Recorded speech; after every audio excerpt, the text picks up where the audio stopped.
when the lane moving fast. Let them all cross. If they hate, then let them hate and make a bigger boss. This episode is brought to you by SPI Logistics, the premier freight agent logistics firm in North America. For over 40 years, SPI has been diligently building the most successful freight agent network to provide first-class relationships for our shippers, receivers, and carrier partners. We are more than another transportation network. We are a dedicated team of professionals united by one singular purpose, and that is to expedite our agents' success. All of our agents are set up for success on day one, as they are provided with a full suite of support staff that is ready to assist them with everything from after-hours emergencies to financial and administrative needs on a no-fee basis. This way, you can focus on continuing to grow your business. There is no financial risk to start, and you have the ability to earn up to 75% in commissions. If you are looking to take control of your financial future and build your business with the backing of one of the most successful logistics firms in North America, visit www.spi3pl.com to learn more. Do me a favor and let them know that the Freight Coach sent you. Hey guys, before we jump into the episode, I wanted to let you know it is brought to you by the NMFTA. Let me ask you a question. Do you ship LTL freight? Then listen up, because the NMFC changes went live on July 19th, and they're the biggest updates in the history of freight classification. Now more than ever, accuracy matters. That's why carriers, shippers, and brokers alike are turning to Class IT Plus, the NMFTA's new digital platform for real-time NMFC data. Stop guessing, start classifying smarter, and quote freight with confidence. It's time to get your ship together because the NMFC changes are already here. Learn more at nmfcchanges.com and get started with Class IT Plus at classitplus.com. Just do me a favor and let them know that the Freight Coach sent you. What is up, ladies and gentlemen? We are back. We are live. It is the Freight Coach Podcast, the top podcast in transportation, coming to you guys every single weekday, 8:30 a.m. Pacific, 10:30 Central, to break down some industry headlines. But most importantly, you guys provide some actual insight into what you can do with all of this information. If this is your first time tuning in, welcome. This is the real side of freight, ladies and gentlemen. And I do say that before every single show. And what I mean by that is I only speak with transportation professionals, because at the end of the day, I want to talk to the right individuals who have done what you're looking to do or who are currently doing what you're trying to achieve. So you can take that information, apply it, utilize it, and see a meaningful difference in your business and your life. Happy Thursday, everybody. I got a very special guest for you guys. I'm going to bring him up in a minute, but from a branding perspective, these guys are everywhere. I have so much respect for what they do for the industry as a whole, but going out there, being visible, and just showing what it really takes to get a brand off the ground from nothing. These guys are, if you want to go out there and start anything in social media, follow what these guys do. They have literally laid out a playbook for people to follow and to get their brand out there and to really get recognition and in front of as many people as possible. And he's also a really awesome guy as well, entrepreneur through and through. And I got Mr. Evan Shelley back on the show today. Evan, thank you so much for taking the time to join me. Hey man, thanks for having me. Dude, so I gotta right away. When's the truck coming out on the road, man? I see the progress pictures. You guys literally bought my dad's first semi, like that. Really? International Transtar, the Pro Star, was my dad's first semi. Was that a 78 or a 79? 78. Yeah. My dad's first semi was a 1979 International Transtar cabover, red and white. If you ever see another one of those out there, please let me know. I want to buy it and do what you guys are doing and just recreate the truck. Yeah, it's been an awesome experience. We had talked about it for a couple years, and Chad Keegan I think he had just popped into the clubhouse for a day or so, was traveling through, and we were just sitting around talking here at the clubhouse, and I was like, man, we've been wanting a cab over for a while. And he's like, I think I've got one that's close to my house in Ohio. And he looks it up and he's like, yeah, it's still available, da da da. And long story short, he drove home the next day. He's like, man, it must have just sold or something. I can't get in touch with the guy. And he was on the lookout for like another week, and one popped up that had two owners, always been a kind of a farm truck hauling, I think it was hay or something, and 127,000 miles on a 1970. I swear. Yeah. Cool. And he found it. I don't even know if it was listed publicly, but he somehow found it. And he's like, you better pull the trigger right now or you're going to miss this. And we did, like within an hour, and got it. and he drove it down a couple of days later, and that's that. And he essentially lived in our warehouse in his truck while he rebuilt this truck over a 2.5 month period. Yeah, I believe so. It's been a lot of fun. It's been really cool. Dude, so what's the plan with it? Is it just gonna be a show truck? Are you guys gonna take it to mats and stuff like that? Or are you guys gonna buy a trailer and and start going around the country in it? Yeah, so a truck that age, you can't put a ton of working miles on it, or you're gonna pay dearly for that. But step one is taking it to mats in a couple weeks. We have a place for it there. It will be at mats. I think for the amount of time we had to get it together, we're very happy with it, and it'll be there for anybody that wants to see it. We'll take it to a handful of shows a year. We won't work it too hard. Those older trucks, you start putting some working miles on them, and we're gonna end up with a lot of issues. So we're gonna baby it around, park it here at the clubhouse.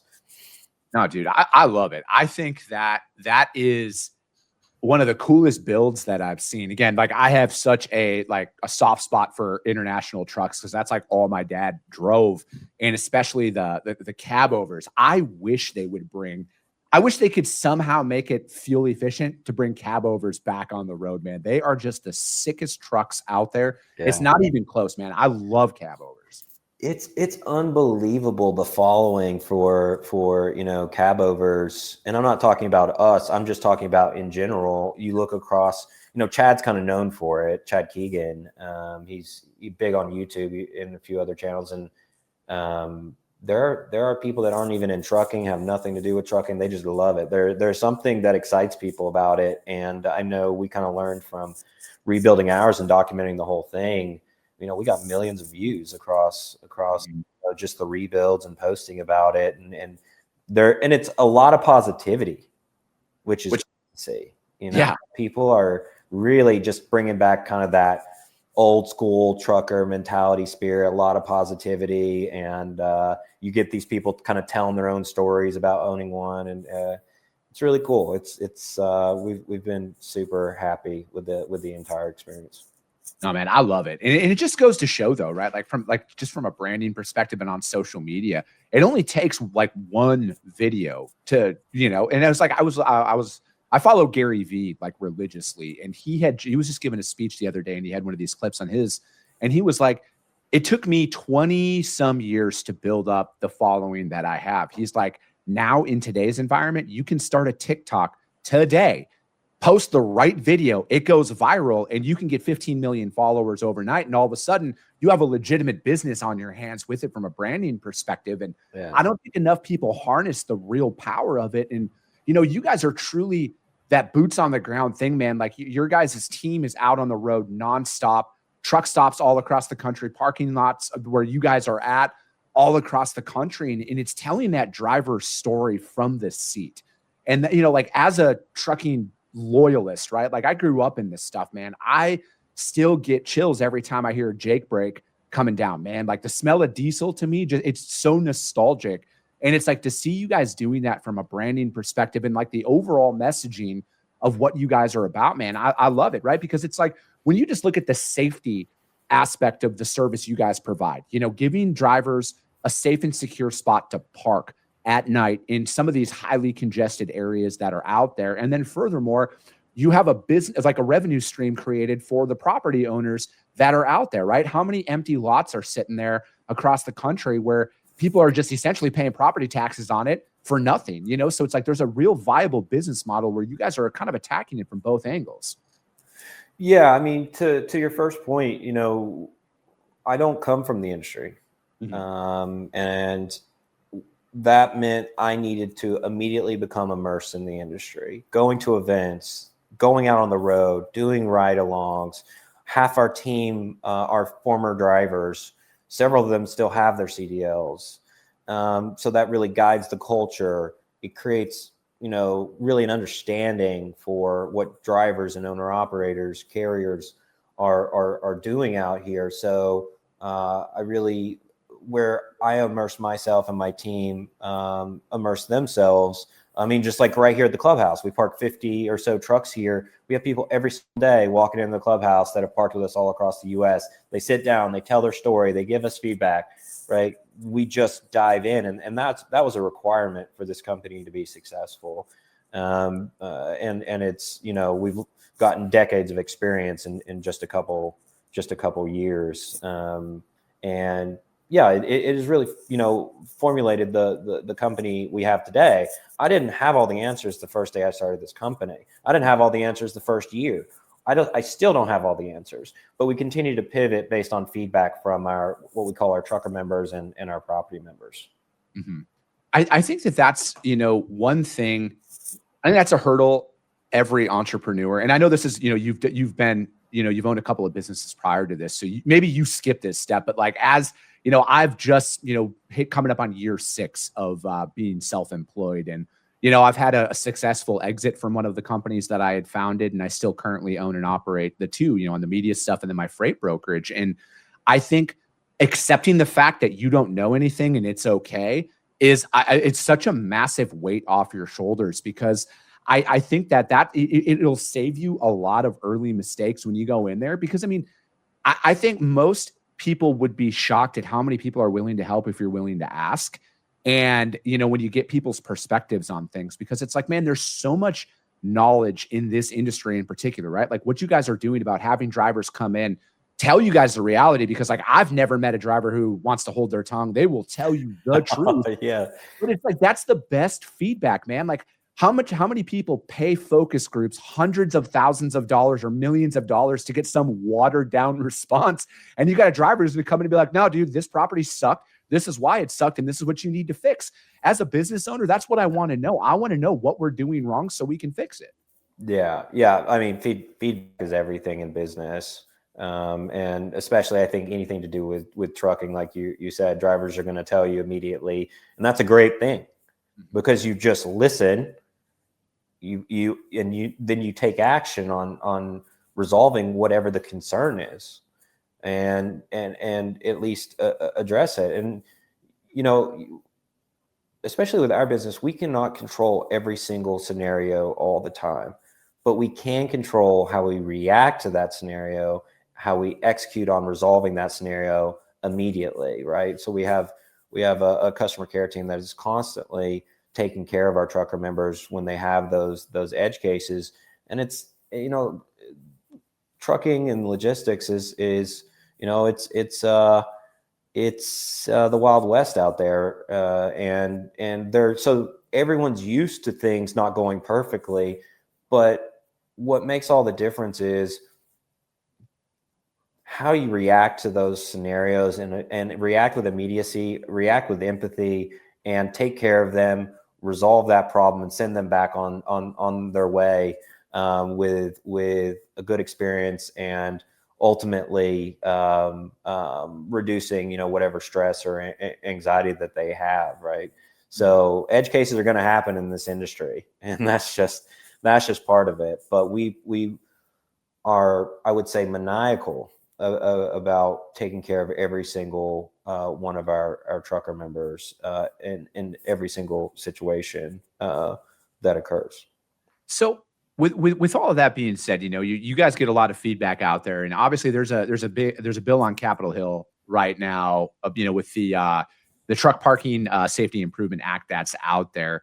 Do you think that this is going to be available to do enough in the timeline that most people need to get it done, right? Because like I will be you know, this is just Chris Jolly's words, bureaucracy moves extremely slow. And just because funding might be approved, do you think that it will trickle down to the local municipalities fast enough to actually get some of this stuff developed? Yeah, I mean, first and foremost, we are in support of any funding for truck parking. We think it's an obligation of us being in the business and in truck parking to support all those solutions with such a massive problem on our hands here.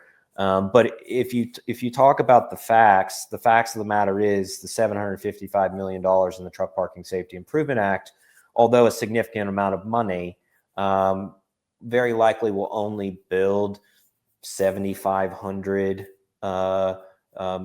maybe 10,000 truck parking spaces in a crisis where you need really north of $1 million in our opinion.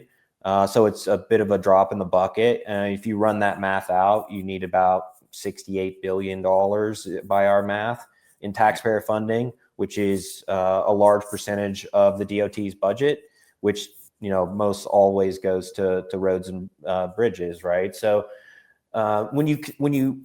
if we're honest with ourselves and we consider that, although we support it as well, we need to look at other solutions, and solutions being the private sector solving it, just like every other problem the United States has ever had. The private sector comes in, figures it out, creates a solution and a value proposition that everyone wins, right? So this is America. This is what America has been built on. I look at it like this, man. So there's about what is 10,000 spots you said is what you guys need, give or take? Needed, we believe, is north of $1 million per our research. If you ask, I believe the ATA says 600,000, but it's a lot. It's a lot. But those are already probably available in some capacity, right? Like it's just more about getting the private sector who has the property with, you know, because I mean, dude, I look at out here in off the I-10, right, just here in Phoenix, and like what is available. Like there's so many vacant lots that are out there that are developed that, you know, they might be gravel lots. How many people are sitting on property right now that they don't even realize that, hey, I could slap a fence with a gate code around this property, you know, maybe do some landscaping work on there to make it drivable in and off. And they have a viable revenue stream or a business on their hands that they're just kind of sitting on right now. It's already zoned. Yeah. Yeah. So we believe there's hundreds of thousands of locations like that, if not 1 million, especially when you consider, you know, warehouses, trucking companies, et cetera. We think there's a ton out there. And then on top of that, so we think there is enough space. We think there's millions of truck parking spaces already out there that can cover really the issue. And then on top of that, you know, there are spaces that kind of are in that gray line from a zoning standpoint that, you know, local municipalities absolutely overregulate, come in and say, you can't park here beside this RV and this boat. You can't, or we're going to shut this place down. You go park on the on-ramp or off-ramp. That's fine. But parking beside the RV and boat on this commercial space, that's unacceptable, right? So you have that issue as well. And then on top of that, there are, you know, truck stops out there actively wanting to build more spaces, a lot of which would be free, and local municipalities bash that down too, right? So we think the spaces out there that exist today, which is the truck parking club model, we think there's spaces out there that can be built, which is more of a truck stop rest area model, that the private sector can solve. But you've got all these forces pushing back against it. It's not really a capital issue as much as it is an overregulation of zoning by local municipalities, that because we have over 4,500 locations, we see it every day, where locations that have been parking trucks for years, code enforcement shows up and says, yeah, we don't like that. We found this code, this 1978 zoning code that says that you can't park a truck here, that's been ignored, and we magically found it in the code book. We're going to shut this place down. Then all those trucks go to the on-ramps and off-ramps, shoulders, unsafe places, and somehow that's okay. It's a very odd scenario. No, it is, right? Because it's like, I mean, I'm the last person to advocate for more government at all. And it's like what you're describing right here is like, I think why I don't want so much of it, right? Because it's like, why do we need all of this stuff out there? And it's like, you're literally taking a truck and you're putting it on a public roadway as opposed to a private location that is off the beaten path. That, you know, so it's like, I don't understand the logic behind it. That's probably why I'm not in politics, right? Because like logically, but it's like, I look at a lot of this stuff, man, is, you know, there's a lot of growth potential that comes along with this, because I think, like, from my perspective, it's like, you got to get out there and advocate at the local government level, because I mean, again, I'm going to speak for Phoenix alone because I live here. There is so much new development that is going on out there. It's a vast wasteland of nothingness outside of the Phoenix metro. And it's like, to be able to build out that infrastructure, I think we have to look at that now is where, you know, you brought up the 70s and stuff like that from a law perspective. the infrastructure of our country is exponentially different, right? Just like there's a lot of laws on the books right now in regards to trucking that were written in the 70s and the 80s that the industry is not the same. So it's like, I think that's almost where we have to go out and start advocating from a policy perspective is it's like, hey guys, this isn't the way it's done anymore. And we have to set it up for the future to actually attack this stuff. Yeah, to create long-term change, like I said, we support all funding for more parking, but to create real long-term change and a solution to the truck parking issue, if you zoom in to the real issue, it's overregulation by local municipalities. And we have to advocate for change at these local municipalities to create a long-term solution to this issue. You can't just keep throwing $1 billion at it every couple years. That's not going to fix the issue. I wish it would. That would be great, but that's not the reality we're living in today. We think there's a need for a tops-down approach from the administration, the USDOT, the FMCSA. We think there's a need there. We think there's a need from all the associations to talk about the need for real change at the local municipality level. And I think that tops-down approach where everyone's talking about really changing the ethos around kind of this overregulation, this NIMBY, not in my backyard, will start to create real change across the U.S., which fundamentally I think will affect local municipalities. Everyone needs to start asking, why are these trucks parked on the side of the road? And once that starts to happen, I think you'll really change the way that the United States looks at drivers. I mean, this administration is saying they want to be the administration that fixes trucking. And this truck parking issue is squarely in the middle of that, and they see that. And I think you'll see some real movement around truck parking and creating long-term solutions here, not just throwing $1 billion at it, but saying, hey, we see the fundamental issue. All these municipalities are saying, you can't park on this completely suitable lot. Go out there on that on-ramp, that off-ramp, that shoulder, because that's not our problem anymore, right? And because we need to get reelected next election cycle. So we're going to let NIMBY overtake common sense. Mm-hmm. We want our package delivered in 2 hours, but we don't want truck parking near us, right? So I think once the administration, DOT, FMCSA really, and the associations really continue to start talking about this issue, which we fundamentally think is going to be the real change. I believe this is something that can, between truck parking club, the truck stops, rest area, truck parking operator type models, I think you can see a massive change in just a handful of years, where you look back in 5 years from now and say, wow, you remember when all these trucks were parked on the on-ramps and off-ramps and shoulders? I rarely see one anymore. Yeah. I rarely see it. I think that's not so far down the road if we approach it from a common sense approach and really push back on overregulation by local municipalities. I'm right there with you. I look at where, not to make this about cargo theft, but I look at where some of these hot button issues are that, again, I think the current administration is shining as much of a light compared to like the last 5 administrations. And I'm including Trump's first administration in that one, right? Like we're at a point in time where it's getting the attention that it deserves. And I look at a lot of the other things, like if we're looking at theft alone and how many hundreds of millions, if not billions of dollars is stolen every single year, what does that direct correlation have? We want to talk about roadway safety. They want to talk about ELP. They want to talk about non-domiciled CDL. They want to talk about all this stuff. Not saying that there's a direct correlation between a non-domiciled CDL but the ability to park a truck. But I'm just looking at it here is if we want to clean up the roadways, if safety is a priority, you're telling me a truck on an on-ramp parked is safer there than in a secure lot off the beaten path. I think, and you might have this information, Evan, I'm not sure. How many traffic-related deaths or accidents are a car coming off the freeway at night, not seeing a truck, smashes into the undercarriage of a trailer and gets killed? Yeah, so there's hundreds of those deaths a year. I think it's in the last stat that came out was 457 deaths annually, I believe is the last one I saw, just from on-ramp, off-ramp, shoulder fatalities. I know a recent one that got some publicity was in Baltimore. A garbage truck hit a tractor trailer parked on the on-ramp, and it shut down half of Baltimore for like a day. And so hundreds of deaths a year due to this, fatalities, and tens of thousands of injuries a year.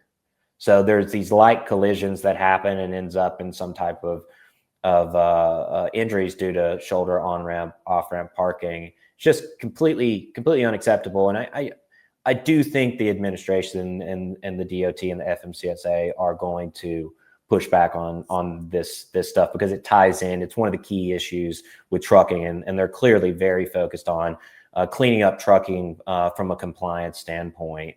And I think this is going to be one of the next things that they really dial in on. No, I agree. And I look at it as with the FMCSA as well, and what they're doing, because like obviously they're purging ELD providers that are out there. They're getting rid of a lot of that stuff. And it's like, from a tech perspective, kind of shifted a little bit. How much less would a driver want to push it if they knew that there was a secure area within 5 miles instead of 50 miles and stuff like that? They're feeling tired, but they're like, I got to push through because I'm in rural Nevada and there's not another spot, truck stop for 50 miles, where it's like, this is where technology and a lot of things can start to improve that driver experience, right? I don't know if there's a thing where even if you guys are integrated with ELD or on your app and stuff like that, where it's like, boom, there's a truck parking location 3 miles away. Why are you going to risk it? Like, I'm a firm believer there is no truckload that's worth a human life. So it's like, we should be looking at integrations and technology in regards to what the FMCSA and the DOT is doing here to bring more spots to light. So it's like, if these guys are feeling tired, get them off the road, have them shut down, let them know that there's an area where they can go. Absolutely. Yeah. We have some relationships that are in the works, and we're integrated with Trimble and Platform Science that all have a lot of workflows that can trigger, essentially, let's say you're below an hour, you're below 30 minutes on your time. Hey, here's your options. Here's your suitable parking options, because, those, you get below 30 minutes on your time and you're in the wrong spot. There's a high likelihood you're parking in an unsafe, illegal spot that could result in, things ranging from cargo theft to nuclear verdicts to fatalities, right? So I think carriers, especially conversations with some of these mega carriers, are extremely focused on this. And now that with the network that we've built, with the options that we've built, and then you've got other apps that are doing a good job of showing available free parking as well, there's a lot of solutions to getting drivers safely parked, and you've kind of got all the tools there now that 5 years ago a mega carrier didn't really have a great answer, right? They didn't have all the tools, and it's like, we don't want them parking on the on-ramp or off-ramp, but we don't have a great answer either. Let's push on the government to build more rest areas, which was kind of the only path you had. But now we sit here today with a company like Truck Parking Club with 70,000 spaces, and you've got push for taxpayer dollars as well, and then you've got truck stops that have tens of thousands of their own spaces. Some of them have reservable parking. You're starting to get a lot more options to give that company driver solutions that they didn't have just a couple years ago. So from the conversations we're having with kind of those higher, more enterprise mega carriers, they're talking about it a lot. And some of these smaller companies are already they're just taking care of it. Like, they're paying for their drivers parking. They're finding those solutions. They're putting Truck Parking Club, on their tablets to make sure that when they do get in those scenarios, they have every opportunity possible to park safely and park legally. Corey Buchan has a question. He says, do you think that they can expand rest areas that are already in place?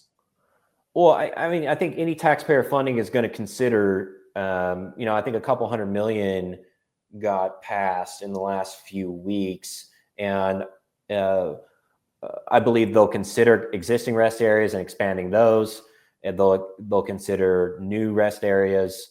And there might, I'm not speaking on this 200 million, but I know there's always a consideration on public-private partnerships as well.